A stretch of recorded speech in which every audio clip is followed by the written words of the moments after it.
barnaamijka ardaha kalka imtixaanayaashiisa dulucda huwan waxaannu diiradda ku saaraynaa si guud dowlad wanaagga dimuqraadiyadda dastuurka iyo doorlahaanta xuquuqeed ee bulshada toddobaadkanna waxaannu uga hadlaynaa muranka siyaasad iyo soodimeed ee soomaaliya iyo kenya waa tahay in muddaa waxaa liitay xiriirka dowladaha soomaaliya iyo kenya kaas oo xumaantiisu ay wejiyo badan leedahay sidaan ognahayna labada waddan ee soomaaliya iyo kenya waxa ay leeyihiin amaba ay wadaagaan xuduud dheer oo bad iyo berriba leh inkastoo aysan ahayn mid si ikhyaara ku timid oo waxaa riiqay gumaystihii ingiriiska oo kala soodimeeyey labada dal taasoo la dhex mariyey waa soodinta ingiriiskae qayb ahaan dhulweynihii soomaalida lana raacsiiyey kenya dad iyo deegaanno soomaaliyeed inkasta oo kenya iyo soomaaliya badanka xidhiirkoodu uu ahaa mid xasiloon misna dhowr sano ka hor ayay soo fuftay qallooc duulimaasyadeed mid deegaan iyo xumaansho xiriir wadaagidda labada dhinaca arrinkaasi ayaa la tilmaamayaa inuu yahay mid wejiyo badan leh waa tan koowaade midi waa midda xuduudda oo kenya ay sheegatay qaybo ka mida dhulbadeedka soomaaliya aakhirkiina gaartay in labada dali ay isku fahmi waayaan taasoo keentay in maxkamadda caalamiga ee cadaaladda i c j loo yaqaano u gudbisa soomaaliya dacwad arrinkaasi la xidhiirta taasoo maxkamadduna ay oggolaatay dacwad qaadisteeda doodda labada dhinacna la dhegaystay haddana loo ballansan yahay go'aangaarka maxkamadda iyadoo ay taasi jirto ayaa haddana dowladda kenya ay bilowday cadaadisyo ay saaraysa dadka soomaaliyeed iyo dowladdoodaba kuna hakisay cilaaqaadkii labada waddan kii duulimaasyadeed xidhiirkii darisnimo wadaagiddii wada shaqayneed iyo kii socdaalkaba waxaa kaloo dowladda kenya ay ku dhiiratay xidhiir la wadaagidda siyaasiyiinta mucaaradka ku ah dowladda dhexe ee federaalka ee soomaaliya iyo gacan u haatinta madaxda dowladaha xubnaha ka ah dowladda federaalka qaarkood hinahaas iyo kuwo kale oo ka soo baxay xagga kenya waxaa loo arkay tallaabooyin ka turunturaysan sida ay ugu tallaabsatay kenya huwanna ujeeddooyin durugsan oo quseeya dhulka soomaaliya iyo dheeftiisa meeshana aysan ka marnayn damacu axmed sheekh maxamuud waa duulmaasi muddo dheer ka shaqaynayay arrimaha duulimaasyadda ee dibadda kana soo shaqeeyay waddamo dhowr oo ay ka mid ahaayeen kenya maraykanka iyo sweden waxaa sidoo kale uu wakhti badan ka shaqaynaya gudaha dalka siiba wasaaraddii arrimaha dibadda axmed waxa uu sharaxayaa tallaabooyinkii isxigxigay ee dhaawicidda duulimaasyadda ahaa ee ay ku dhaqaaqday dowladda kenya sannadihii ugu dambeeyey xiriirka labada dal muddo waxaad mooday in uu marayay heerar aan fiicnayn oo isku tuurtuurkaas oo aada moodid dowladda kenya in ay soomaaliya ku hayso maxaanku dhahaa maagid iyo maxaanku dhahaa provocation ay ku hayso dalka soomaaliya taas waxyaalo badan baa keenaan u malaynayaa oo sababaheeda lala xiriirin karo waa mide waxa ay kenya baryahan ku dhaqaaqday diblomaasiyad weerar ah diblomaasiyad waxdhimaad ah diblomaasiyad aada arkaysid in ay ku socoto xowli xooggan oo mindhaa ay ujeedooyin ka leedahay ujeedooyinkaas ayakaa yaqaana annaku hadda maaragtay waxa daaha gadaashiisa ka jira ma garan karno laakiin waxaa muuqata in daandaansi xooggan oo aanan ku habboonayn xiriirka labada dal oo dariska ah in ay dhex maraan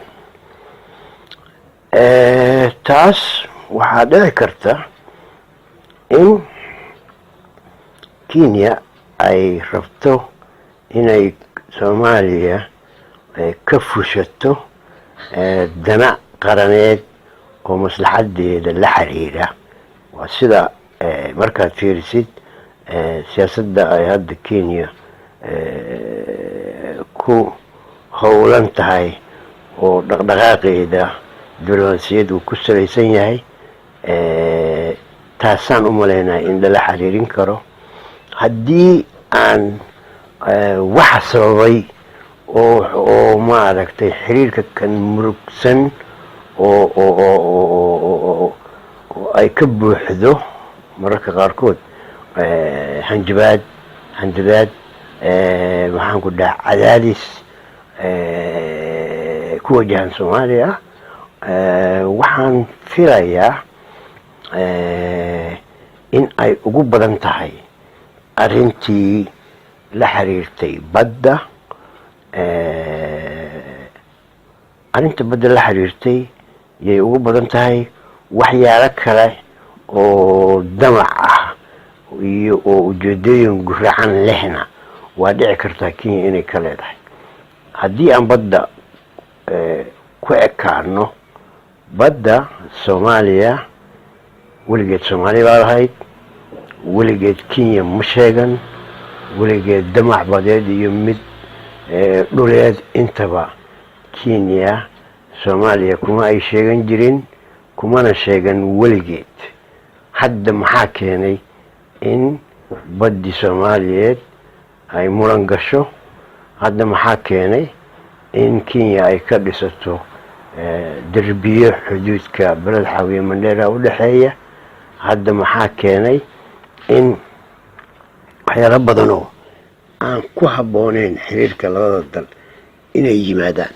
bilowgii muranka labada wadan waxa uu ka bilowday xagga xuduudda badeed kadib markii dawladda Kenya ay sheegatay qaybo ka mid ah dhulbadeedka Soomaaliya, kaasoo xal loogu waayay wadaxaajood siyaasadeed oo labada dal ah. kadibna Soomaaliya ay u gudbisay maxkamad caalami ah si looga dacwo qaado. haddaba xuduudda badeed ee Soomaaliya ma waxa ay leedahay godololooyin sharci oo looga soo dhici karo? badda Soomaaliya weligeed Soomaali baa lahayd.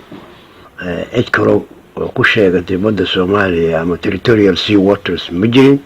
badda Soomaaliyeed heshiisyo caalami ah oo ugu horeeyo UNCLOS, United Nations Sea of the Law Conference, ayay ku caddahay oo la saxeexay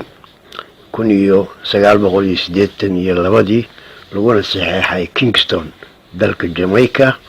heshiiskaas badaha adduunka oo soo socday muddo dheer wadaxaajoodkiisa ilaa 10 sano, heshiisyada ugu dheeraayo dowladuhu ay ka wada xaajoodaan buu ahaa. waa heshiis aad u dhib badan buu ahaa. halkaasaa lagu dhameeyey. dowlad walba waxay leedahay waxa inta ay leedahay iyo sovereignty-geeda xagga biyaha badeed. Soomaaliya waxay leedahay sharci qaraneed oo lagu xadeeyey badda Soomaaliya inta ay leedahay. heshiiskaasna waxa uu la saxeexay 72 waxaa la yidhaha heshiiska sharciga 37. taasuu ku cad yahay. marka caalamiyanna Soomaaliya inta leedahay tii aan soo sheegay baa lagu xadiday sida dalalka kale oo dhan oo loo xadiday badahooda inta ay leeyihiin. sharciga qaraneedna saasuu ugu cad yahay. marka ma garan karo cid badda Soomaaliyeed muran gelin karta, sheegan karta, ku doodi karta inay wax ku leedahay baddaas. marka tan haddii waa wax cusub oo soo kordhay. Soomaaliya iyo Kenya waa laba wadan oo weligood daris ahaa, dunidana isku meel uga unkan. inkastoo ay jirtay soodin gumaystuhu uu xariiqay oo lagu muransanaayo labada wadana, misna marna ma dhicin dhulkii xuduudaasi ahaa ee xagga Soomaaliya in ay Kenya damacdo waayahan ka hortow. Axmed Sheekh Maxamuud oo muddo dheer duulamaasi ahaa si dhowna xogogaal ugu ahaa labada wadan ayaan weydiiyay waxa sabab u ah Kenya in ay ku dhiirato dhanka Soomaaliya. waxa sababay kenya ama dal kaleba inuu maaragtay hungurigeeyo badda soomaaliyeed. aniga waxaan u malaynayaa inay la xiriirto burburkii soomaaliya ka dhacay 1991 kaasoo keenay waxyaalo badan oo aan soomaaliya lagula dhicin ama aan lagu maagi karin markii ay dowladda xoogga leh ay jirtay. markii soomaaliya ay ka adkeyd inay ilaaliso, difaacdo, sugto madax bannaanideeda qaraneed, xag bad, xag cir iyo xag dhul intaba.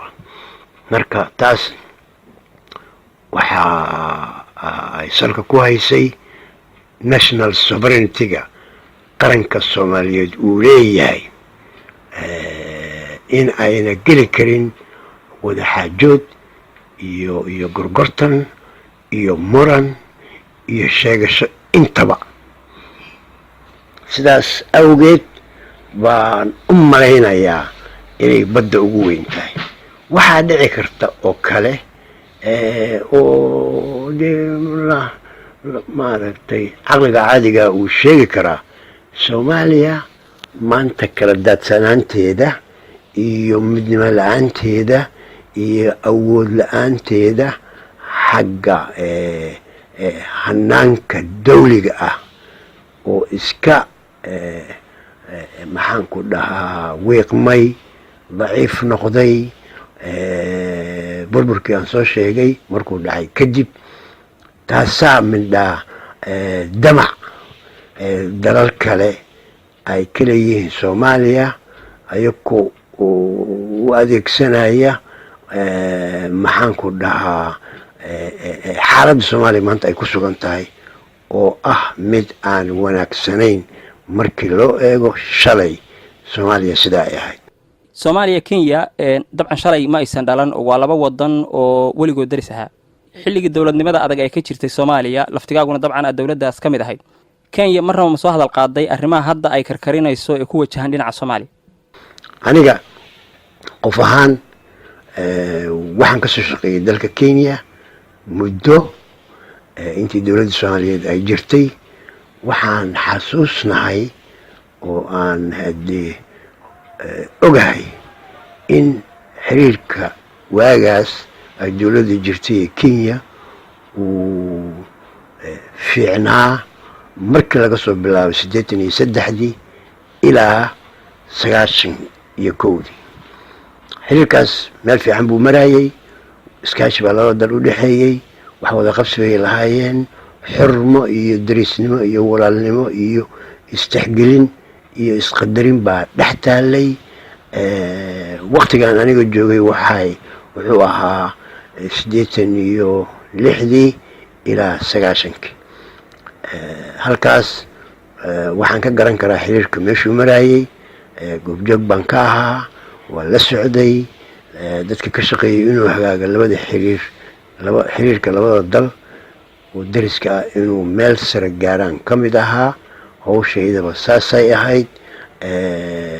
maxaan ku dhahaa waxaan la soo shaqeeyay dowladdii madaxweynaha uu ka ahaa kenya daniel arab moy iyo hay-adaheedii kaloo dowladda ahaa. wanaag iyo wada shaqayn fiican oo heer sara ayuu xiriirka labada dal waagaas marayay. haddii burburkan u dhacay waxyaalo badan baa soo kordhay. waxa soo kordhay waa fara badan yihiin. hadda halka kale inaan maaragtay ka tirino waqti uma hayno.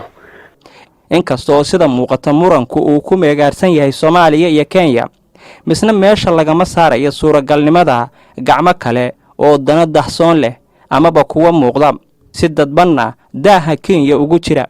dadka aragtidaasi qabana waxaa ka mid ah axmed. ma qabo aniga offensive diplomacy-ga dowladda kenya hadda ay ku jirto in ay keligeed ku tahay. waxaa dhici karta dowlado kenya saaxiib ah dana kale ay wada shaqayn leeyihiin oo ku salaysan xiriir gaar oo hoose in ay arinta Kenya ay maaragtay sida geesinimada leh ugu dhaqaaqday ay ka dambeeyaan. waa aniga danigayga iyo saan u malaynayo. taasna meesha waa ku jirtaa. Soomaaliya waa dowlad madax bannaan, cid maanta hadda si toos ah dagaal ugu qaadi karta oo qabsan karta ma jirto.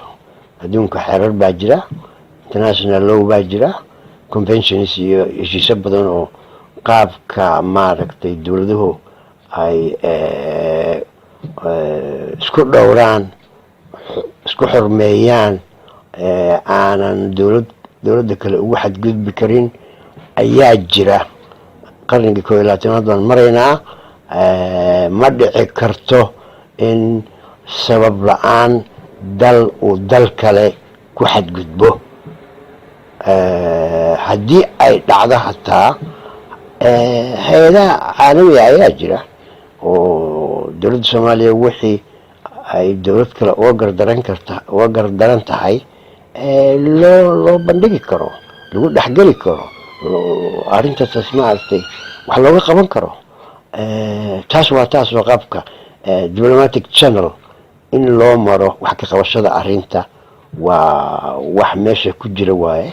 labada dal haddii ayaku isfahmi kari waayeen, waxaa dhici karta dalalkoo labada dal saaxiibo la inay arrintan soo farageliyaan si ismaandhaafka uusan escalation u qaadan.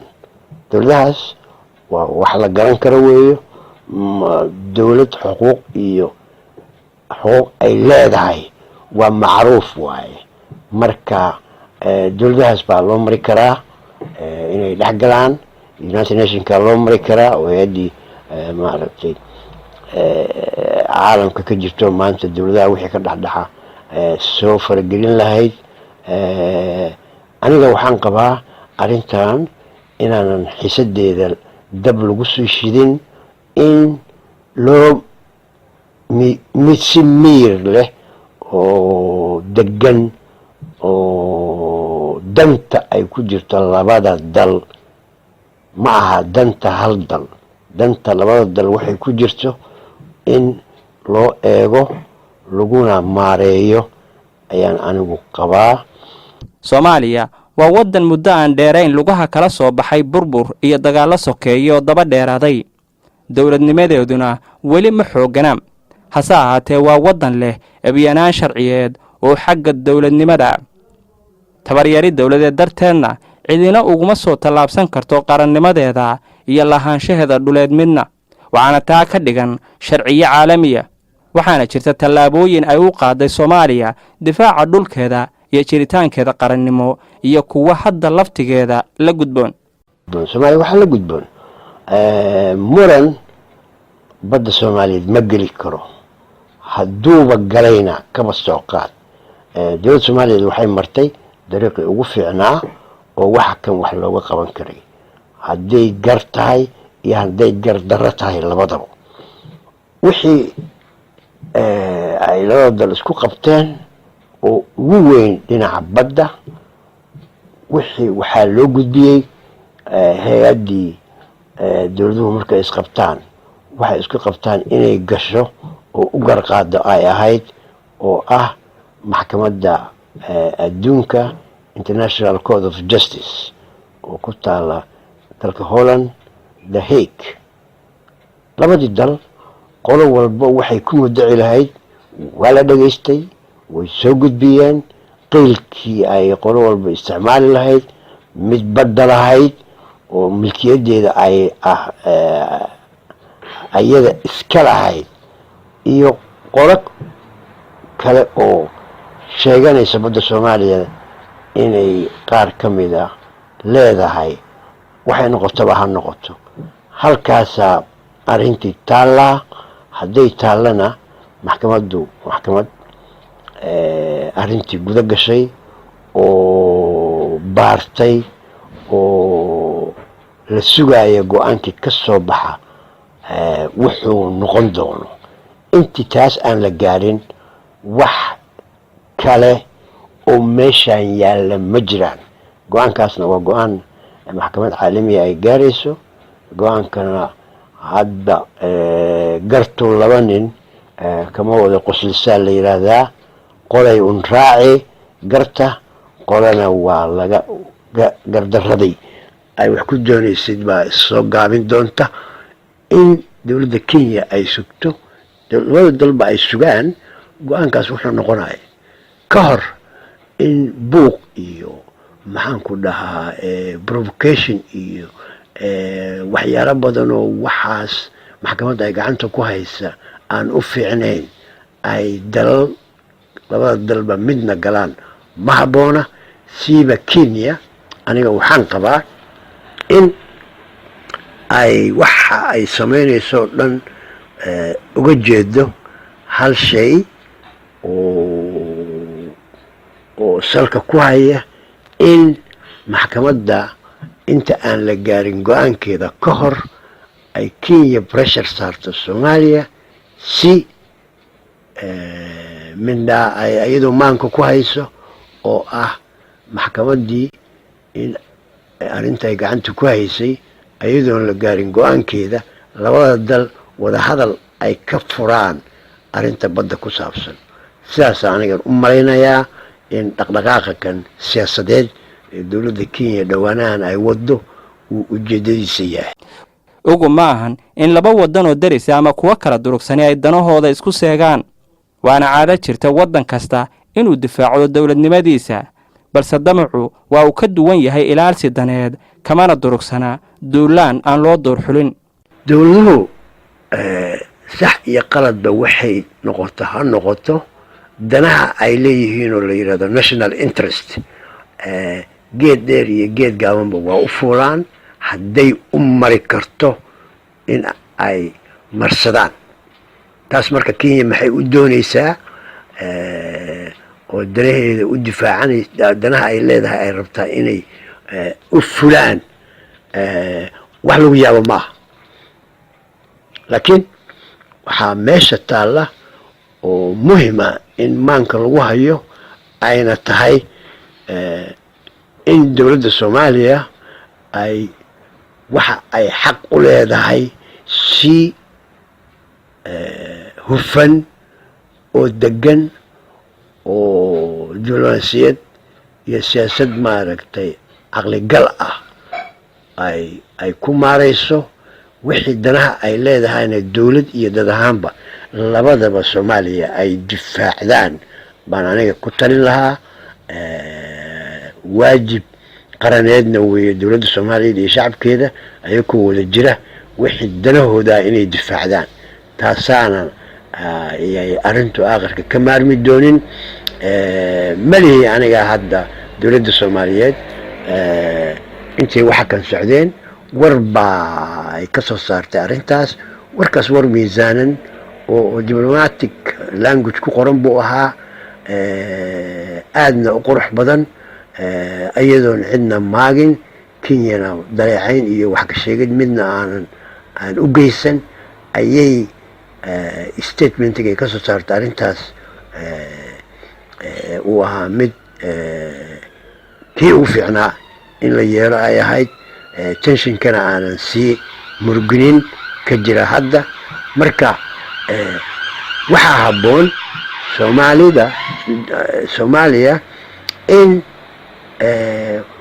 ay isticmaasho wasiilooyin kala duwan oo waxa ayada ay danaheeda ku jira ayna cidna uga habranin, cidna maaragtay uga xishoon, ay difaacato danaheeda qaraneed. intaasay arrintu u badan tahay. waxaana aakhirkii aan u malaynayaa amaba inay noqoto ay u badan tahay in soomaaliya baddii ay lahayd oo weligeed inay leedahay ay u caddayd, muranna inay gashana aan meeshaba ku jirin. maxkamadda caalamiga ee ICJ xukunka ay qaadi doonto xukun inuu noqdo mid soomaaliya ay gar ku siinayso, waayo gar iyo gardarro isma galaan. gar wixii lagu leeyahayna waa gar, gardaradana waa soo gaabisaa. intaasaan anigu kusoo gabagabayn lahaa wax ka dhihidda arrintaas ayaa kan ka taagan oo ah diplomatic crisis-ka ka jira Soomaaliya iyo Kenya. diblomaasiyadda weerarka offensive diplomacy baa la yiraahdaa oo weliba wadata maxaan ku dhahaa xiriirkii sokeeyaha ahaa mid ka baxsan ee labada dal u dhexeey. waxaan dhihi karaa labada dal waa iskhilaafi karaan, waxbay isku qaban karaan, waxbaa dhex mari karaa. waa wax la yaqaano oo dowladaha sideedaba khilaaf iyo ismaan dhaaf waa dhex maraa. khilaafka markuu dhasho intuusan gaarin heer uu xumaado oo labada dal ay maaragtay isfahamkoodii wax gaaraan, waxaa fiican in markay wax dhacaan labada dal ay ka wada hadlaan, isu sheegaan, iska qanciyaan, wixii mugdi oo jirana ay meesha ka saaraan si xiriirkii uu u noqdo mid ku dhisan tixgelinta danaha labada dal. taas marka waa wax dowladuhu ay ku dhaqmaan, waa wax Soomaaliya Kenya maba ahe international relationska maanta dowladaha dhex yaala iyo qaabkay u macaamilaan, nidaam loo maro, qaab laiskula macaamilo ayaa degsanoo jira oo la ogyahay. marka taas yaa fiicnaan lahayd in wixii labada dal dhex maro lagu maareeyo, lagu xalliyo, lagu dejiyo si ay meesha uga bixin isfahamkii, wada shaqayntii, wax wada qabsigii, darisnimo, afrikaannimo, walaalnimo oo meesha ka jiray uusan dhaawac u gaarin. sidaas awgeed ayaan aniga waxaan u arkaa arrintan in ayna gacanta ka bixin. gacanta inayna ka bixin waxaan ula jeedaa in wax kastoo dhaca miiska wadahadalkaa la keeni karaa, waa la isu sheegi karaa, waa la iska qancin karaa, waa la tilmaami karaa, waa loo raadin karaa wixii lagu daweyn lahaa iyo maxaan ku dhahaa si wixii is-afgaran waa oo meesha ka dhexdhaca labada dal loo mariyo jidka ku habboon oo wax looga qaban karo. taas waa waxa keliya ugu fiican oo aan isleeyahay xiisadda hadda aroosan waa lagu dejin karaa. barnaamijka ardayna toddobaadkan intaasi ayuu nooga egyahay dhegaystayaal. waa inoo toddobaadka dambe iyo barnaamijkan lamida hadduu eebba idno. cidduu dhaafay barnaamijku waxay dib uga dhegaysan kartaa bogga internetka-aanu ku leenahay ee daljir.com. tan iyo kulan dambana waa Cabdi Cumar Geedi oo idinka tegaya nabadgelyo.